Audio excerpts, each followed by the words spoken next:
আচ্ছা, জয়গুরু যে আজকে মহাপ্রভুর এই যে মুহূর্তে র্যালিটা যে হচ্ছে, র্যালিটা এই তোমাদের আমি মুহূর্তে তোমরা দেখাচ্ছি, সামনে দেখতে পাচ্ছ। তো at যারা present যারা আমি ওখানে জানো ছিলাম, তো এই এই নিয়ে তোমাদের ভদ্রলোকের নাম দেখাতে বা এই পাচ্ছি। মহাপ্রভুর নাম, আচ্ছা, এই তো র্যালিটা আমাকে একটু প্লিজ জয় কমেন্ট গুরু করে জানাও। কিন্তু প্রত্যেকটা আমার এই পতাকায় লেখা আছে, মানে তোমরা ওনার একটু জুম সম্বন্ধে করে কোনো দেখে আইডিয়া নেবে নেই। বা পজ করে দেখে নেবে। আমি তো একদম এই নীল এই যে ব্যাপারে। জুম করে বা তো পজ যারা করে যে যারা জয় কমেন্ট করে জানাতে পারবে তারা প্লিজ গুরু আমাকে লেখা, জানাও। জয়গুরু লেখা, জয় আর প্রভু না দেখতে থাকো জয়গুরু শেষ লেখা। পর্যন্ত তো এই র্যালিটা। জয়গুরু কে, ওনার নাম কি ওই মহারাজের, আমার কিন্তু কোনো আইডিয়া হচ্ছে না। আমি অনেককে জিজ্ঞেস করেছি, অনেকে অনেক নাম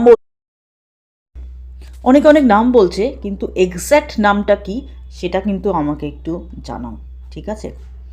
আর ভালো থেকো, সুন্দরভাবে জীবন শুরু হয়েছে 2026, লাস্টও সেরকমভাবে করো। আর দেখতে থাকো মজাদার ব্লগ।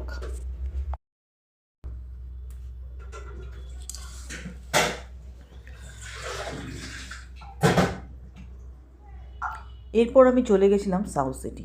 আর সাউথ সিটিতে গিয়ে কী হলো না হলো বৃত্তান্তে সবই দেখো।